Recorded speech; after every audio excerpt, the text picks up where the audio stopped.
MLAയുടെ മണ്ഡല ആസ്തി വികസന ഫണ്ടിൽ നിന്നും 52 ലക്ഷം രൂപ വിനിയോഗിച്ച് നിർമ്മിച്ച ഭരണിക്കാവ് ഗവൺമെന്റ് UP സ്കൂളിലെ 4 ക്ലാസ് മുറികളോടെയുള്ള കെട്ടിടത്തിന്റെ ഉദ്ഘാടനം നടത്തി. അഡ്വക്കേറ്റ് യു പ്രതിഭ MLA ഉദ്ഘാടനം നിർവഹിച്ചു. അഡ്വക്കേറ്റ് യു പ്രതിഭ MLAയുടെ മണ്ഡലം ആസ്തി വികസന ഫണ്ടിൽ നിന്നും 52 ലക്ഷം രൂപ വിനിയോഗിച്ചാണ് ഭരണിക്കാവ് ഗവൺമെന്റ് UP സ്കൂളിലെ നിലവിലുള്ള കെട്ടിടത്തിന് മുകളിൽ 4 ക്ലാസ് മുറികളോടെ പുതിയ കെട്ടിടം നിർമ്മിച്ചത്. ഇതിന്റെ ഉദ്ഘാടനം അഡ്വക്കേറ്റ് യു പ്രതിഭ MLA നിർവഹിച്ചു.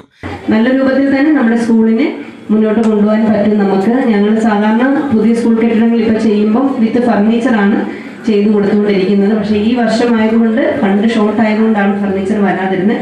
അത് തീർച്ചയായിട്ടും ശ്രദ്ധയിലുണ്ടാവും. പഞ്ചായത്തും അവരുടേതായ ഭാവനയ്ക്കനുസരിച്ച് ഒരുപാട് കാര്യങ്ങൾ ചെയ്യും. കുറേ കൂടി തണലൊരുക്കാനും ഒക്കെ ഈ സ്പേസ് ഒക്കെ നമുക്ക് ഉപയോഗിക്കും. ഇവിടെ എല്ലാം ഫ്രൂട്ട് പ്ലാന്റ്സ് ആണ് ചെയ്തിരിക്കുന്നതെന്നറിയാം.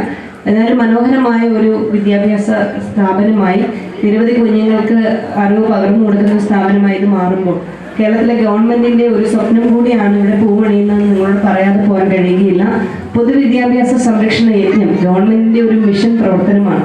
അതിന്റെ ഭാഗമായിട്ടാണ് ആദ്യം 1 കോടി രൂപ നമുക്ക് ഈ സ്കൂളിന് തന്നു. ആ പ്രവർത്തനങ്ങൾ നമ്മൾ പൂർത്തീകരിച്ചു.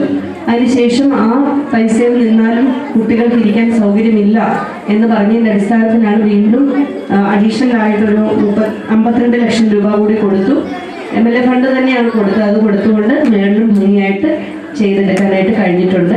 ഇനി ഗവൺമെന്റിന്റെ ഈ നയത്തിന്റെ ഭാഗമായിട്ടാണ് അണ്ണയുടെ സ്കൂളിൽ പോലും ഒത്തിരി കുട്ടികളെ നമുക്ക് നമ്മുടെ സർക്കാർ വിദ്യാഭ്യാസ സ്ഥാപനത്തിലേക്ക് കൊണ്ടുവരാൻ കഴിയുന്നത്.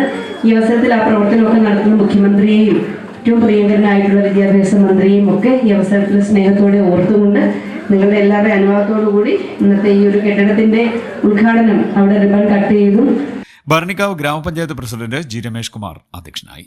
Bharanikkavu block panchayat president C. Anu മുഖ്യപ്രഭാഷണം നടത്തി. ഭരണിക്കാവ് ഗ്രാമപഞ്ചായത്ത് വിദ്യാഭ്യാസ standing committee chairman M. Manoj Kumar, മുൻ ഗ്രാമപഞ്ചായത്ത് പ്രസിഡന്റ് K. ദീപ, ഗ്രാമപഞ്ചായത്ത് അംഗങ്ങളായ R. Radhakrishnan, Sreelekha, Shibu Achuthan, SMC chairman Sirosh M. Anand, പൊതുമരാമത്ത് കെട്ടിട വിഭാഗം assistant executive engineer Lakshmi R. Chandran, വികസന സമിതി chairman L. Jose, mother PTA president Shiny Mathew, staff secretary Deepakumari, Thejas Ravi എന്നിവർ പങ്കെടുത്തു. CDNet news, Kayamkulam.